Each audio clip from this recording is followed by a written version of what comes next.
ನಾನೊಬ್ಬ ಶಿಕ್ಷಕ. ನನ್ನ ಜೀವನದಲ್ಲಿ ಬಹುದೊಡ್ಡ ಪರಿವರ್ತನೆಗಳು ಬೇರೆ ಬೇರೆ ಹಂತದಲ್ಲಿ ಬಂದಿದ್ದಾವೆ. ನನಗೆ ಆ ಥರದ್ದು ಮೊದಲನೇ ಅನುಭವ ಆದದ್ದು 1971ರಲ್ಲಿ. ನಾನು ಯಾವುದೋ ಒಂದು ಪೇಪರ್ ಬರೆದಿದ್ದೆ, ಅದು ಒಪ್ಕೊಂಡಿದ್ರು. ಅದನ್ನ ನಾನು ಹೇಳಬೇಕು, ಅದನ್ನ ಜನರ ಮುಂದೆ ಪ್ರಸ್ತುತ ಮಾಡಬೇಕು ಅಂತ ದೆಹಲಿಗೆ ಕರೆದಿದ್ರು. ನಾನು ಇನ್ನೂ MSc ಓದ್ತಾ ಇದ್ದೆ ಅವಾಗ. ದೆಹಲಿಯಲ್ಲಿ ದೊಡ್ಡ ಸಭೆ. ಆ ಉದ್ಘಾಟನೆ ಮಾಡಕ್ ಬಂದವರು ಯಾರು ಗೊತ್ತಾ?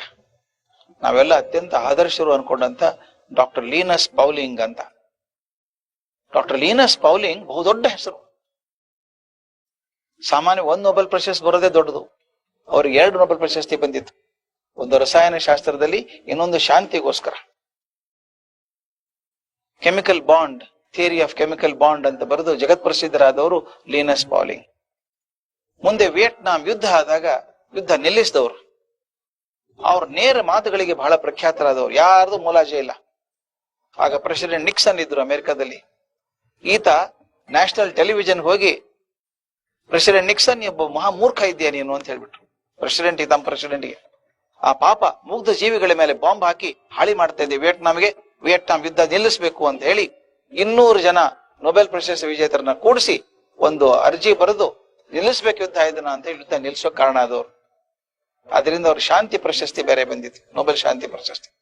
2 ನೊಬೆಲ್ ಪ್ರಶಸ್ತಿ ಪಡ್ಕೊಂಡಂತ ಪೌಲಿಂಗ್ ನಮ್ಮ ಪಾಲಿಗೆ ಧ್ರುವ ನಕ್ಷತ್ರ ಇದ್ದ ಹಾಗೆ ವಿಜ್ಞಾನದ ವಿದ್ಯಾರ್ಥಿಗಳಿಗೆ.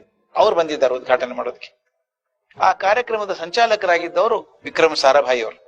ಇವತ್ತು ನಮ್ಮ ಆಕಾಶ ವಿಜ್ಞಾನ ಅಂತ ಏನಿದೆಯೋ, ಆಕಾಶ ಶಾಸ್ತ್ರ ಅಂತ ಏನಿದೆಯೋ ಅದಕ್ಕೆಲ್ಲ ಉತ್ತಮ ಅಂತ ಹೇಳ್ತೀವಿ. ಅವರು ಲೀನಸ್ ಪೌಲಿಂಗ್ ಅವರನ್ನು ಕರ್ಕೊಂಡು ದೆಹಲಿ, ಚಂಡೀಗಢ ಸುತ್ತಮುತ್ತಲ ಇರುವಂತ ಒಳ್ಳೊಳ್ಳೆ ಶಾಲೆಗಳಿಗೆ, ಕಾಲೇಜ್ಗಳನ್ನು ತೋರ್ಸ್ಕೊಂಡ್ ಬಂದ್ರಂತೆ. ತೋರ್ಸ್ಕೊಂಡ್ ಬಂದು ಏನ್ ಮಾಡಿದ್ರು, ಈ ಸಭೆ ಶುರು ಆಯ್ತಲ್ಲ, ದೊಡ್ಡ ಸಭೆ, 1000 ಜನ ಸೇರಿದ್ದಾರೆ ಸಭೆಯಲ್ಲಿ, ಎಲ್ಲ ವಿಜ್ಞಾನಿಗಳೇ. ಸಭೆ ಪ್ರಾರಂಭದಲ್ಲಿ ವಿಕ್ರಮ್ ಸಾರಾಭಾಯಿ ಅವರನ್ನು ಸ್ವಾಗತ ಮಾಡಿ ಹೇಳಿದ್ರು, ಸರ್ ಲೀನಸ್ ಪೌಲಿಂಗ್ ಅವರೇ, ನೀವು ನಮ್ಮ ದೇಶದ ದೆಹಲಿ, ಚಂಡೀಗಢ ಸುತ್ತಮುತ್ತಲ ಇರುವಂತ ಅತ್ಯಂತ ಶ್ರೇಷ್ಠ ಸಂಸ್ಥೆಗಳನ್ನು ನೋಡಿದ್ದೀರಿ, ಶಿಕ್ಷಣ ಸಂಸ್ಥೆಗಳನ್ನ ಗಮನಿಸಿದ್ದೀರಿ. ಅದ್ರ ಬಗ್ಗೆ ನಿಮ್ಮ ಅಭಿಪ್ರಾಯ ಏನು, ದಯವಿಟ್ಟು ಹೇಳಿ ಅಂತ. ವಿಕ್ರಮ್ ಸಾರಾಭಾಯಿ ಕೇಳಬಾರ್ದಾಗಿತ್ತು ಅನ್ಸುತ್ತೆ, ಯಾಕಂದ್ರೆ ಅತ್ಯಂತ ಯಾರು ಮುಲಾಜಿಲ್ದೆ ಮಾತಾಡುವಂತ ಮನುಷ್ಯ ಈತ. ಕೇಳಿಬಿಟ್ಟಿದ್ರು. ಲೀನಸ್ ಪೌಲಿಂಗ್ ಮಾತಿಗೆ ನಿಂತ್ಕೊಂಡ್ರು ಸ್ನೇಹಿತರೆ, ಅದನ್ನ ಮರೆಯೋಕ್ ಸಾಧ್ಯವೇ ಇಲ್ಲ ನಾನು. ಅವ್ರು ಹೇಳಿದ್ರು, ನೋಡಿ ನಿಮ್ಮ ಶಾಲೆಗಳು ನೋಡ್ಕೊಂಡ್ ಬಂದೆ ನಾನು. You have got first grade buildings, second grade laboratories, I am sorry third grade teachers. ನಿಮ್ಮ ಶಾಲೆಗೆ 1ನೇ ದರ್ಜೆ ಕಟ್ಟಡಗಳಿದ್ದಾವೆ, 2ನೇ ದರ್ಜೆ ಪ್ರಯೋಗಶಾಲೆಗಳಿದ್ದಾವೆ, ಎಲ್ಲ ಮೇಷ್ಟ್ರುಗಳು 3ನೇ ದರ್ಜೆಯವರು ಅಂದ್ಬಿಟ್ರು. ಕೋಪ ಬರಲ್ವಾ ಯಾರಿಗಾದ್ರು? ಸಿಟ್ಟು ಬರಲ್ವಾ? ತಕ್ಷಣ ಹೇಳಿದ್ರು, ಬೇಜಾರು ಮಾಡ್ಕೋಬೇಡಿ, ನಾನು ಯಾಕೆ ಹಂಗೆ ಹೇಳಿದೆ ಅಂತ ಹೇಳ್ತೀನಿ. ನಾ ಸುಮ್ಮನೆ ಏನು ಗೊತ್ತಿಲ್ಲದೆ ಮಾತಾಡಿದವನಲ್ಲ. ನನ್ನ ಪರೀಕ್ಷೆ ವಿಧಾನಗಳು ಬೇರೆ ಇದ್ದಾವೆ.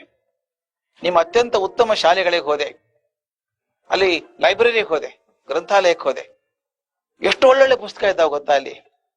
ನಿಮ್ ಲೈಬ್ರರಿಯನ್ನು ಕೇಳಿದೆ, ಆ ಹೊಸ ಪುಸ್ತಕ ಕೊಡು ಅಂತ ಇಸ್ಕೊಂಡು ನಾನು 1ನೇ ಪೇಜ್ ನೋಡೋದೇ ಅಲ್ಲ, ಅವರು ಕಡೆ ಪೇಜ್ಗೆ ಹೋದೆ.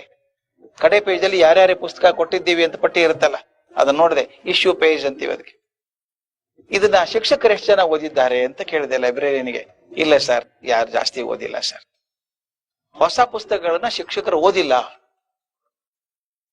ಲ್ಯಾಬೊರೇಟರಿಗೆ ಹೋದೆ, ಪ್ರಯೋಗಶಾಲೆಗೆ ಹೋದೆ, ಫಿಸಿಕ್ಸ್ ಪ್ರಯೋಗಶಾಲೆ. ಅಲ್ಲಿ ಹೋದಾಗ ಒಂದು ಡಿಜಿಟಲ್ ವೋಲ್ಟಾಮೀಟರ್ ಇತ್ತು. ಆಗಿನ ಕಾಲಕ್ಕೆ, ನಾ 75 ದಶಕದ ಹೇಳೋದು ನಾನು. ಡಿಜಿಟಲ್ ವೋಲ್ಟಾಮೀಟರ್ ಇತ್ತು. ಬಹಳ ಖುಷಿ ಆಯ್ತು, ಎಷ್ಟು ಚೆನ್ನಾಗಿದೆಯಲ್ಲ, ಮಕ್ಕಳಿಗೆ ಎಷ್ಟು ಸಲ ಕೊಡ್ತೀರಿ ಇದನ್ನ ಅಂತ ಕೇಳಿದೆ.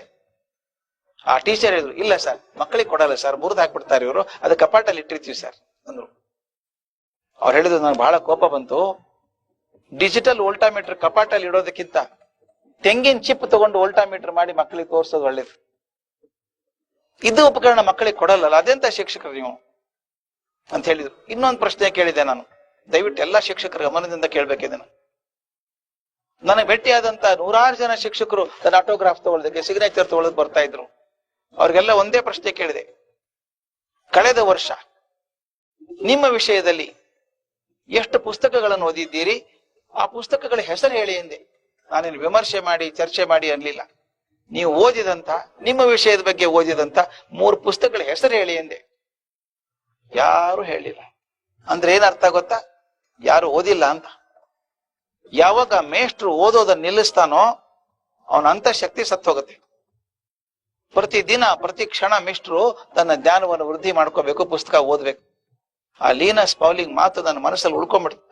ನಿಜವಾಗ್ಲೂ ನಾನು ಮೇಷ್ಟ್ರ್ ಆಗ್ಬೇಕು ಅಂದ್ರೆ ದಿನನಿತ್ಯ ನಾನು ಓದ್ಬೇಕು. ಸ್ನೇಹಿತರೆ, ಒಂದು ಮಾತು ಹೇಳ್ತೀನಿ, ಹೊರಟು ಅನ್ಸ್ಬೋದು. ನಾನು ಹಿಂದೆ ಒಂದು ಆರ್ಟಿಕಲ್ ಬರ್ತಿದ್ದೆ ಅದ್ರ ಮೇಲೆ. ರಸ್ತೆ ಪಕ್ಕ ಕೂತು ಚಪ್ಪಲಿ ಹೊಲಿಯುವಂತವನು ದಿನಕ್ಕೆ ತನ್ನ ವೃತ್ತಿ ಮೇಲೆ 5 ರೂಪಾಯಿ ಖರ್ಚು ಮಾಡ್ತಾನೆ. ಚರ್ಮ ತಗೊಂಡ್ಬರ್ತಾನೆ, ಪಾಲಿಶ್ ತಗೊಂಡ್ಬರ್ತಾನೆ, ದಾರ ತಗೊಂಡ್ಬರ್ತಾನೆ, ಮಳೆ ತಗೊಂಡ್ಬರ್ತಾನೆ, ತನ್ನ ಆಯುಧ ಚೂಪ್ ಮಾಡ್ಕೋತಾನೆ. ದಿನನಿತ್ಯ ಒಬ್ಬ ಟೇಲರು ದಿನಕ್ಕೆ 20 ರೂಪಾಯಿ ಖರ್ಚು ಮಾಡ್ತಾನೆ ತನ್ನ ವೃತ್ತಿ ಮೇಲೆ. ದಾರ ತಗೊಂಡ್ಬರ್ತಾನೆ, ಕ್ಯಾನ್ವಾಸ್ ತರ್ತಾನೆ, ಬಟನ್ ಹುಕ್ಕು ತರ್ತಾನೆ ಅಲ್ವಾ? ನಾವು ನಮ್ಮ ವೃತ್ತಿ ಮೇಲೆ ಎಷ್ಟು ಖರ್ಚು ಮಾಡ್ತೀವಿ ಹೇಳಿ? ಒಂದು ಪುಸ್ತಕ ಕೊಂಡ್ಕೊಳ್ಳಲ್ಲ, ಪುಸ್ತಕ ಓದಲ್ಲ. ಎಲ್ಲಿವರೆಗೂ ಶಿಕ್ಷಕರು ತಮ್ಮ ಜ್ಞಾನವನ್ನು ಸತತವಾಗಿ ವೃದ್ಧಿ ಮಾಡ್ಕೊಳ್ಳೋದಿಲ್ವೋ ಅಲ್ಲಿವರೆಗೂ ಶಿಕ್ಷಕರಾಗಿರೋಕ್ ಸಾಧ್ಯ ಇಲ್ಲ. ಈ ಮಾತನ್ನು ಲೀನಸ್ ಪೌಲಿಂಗ್ ಹೇಳ್ದ. ಅವನೊಂದು ಮಾತು ಹೇಳ್ತಾನೆ, let there be 3rd grade buildings, 2nd grade laboratories, but you require 1st grade teachers.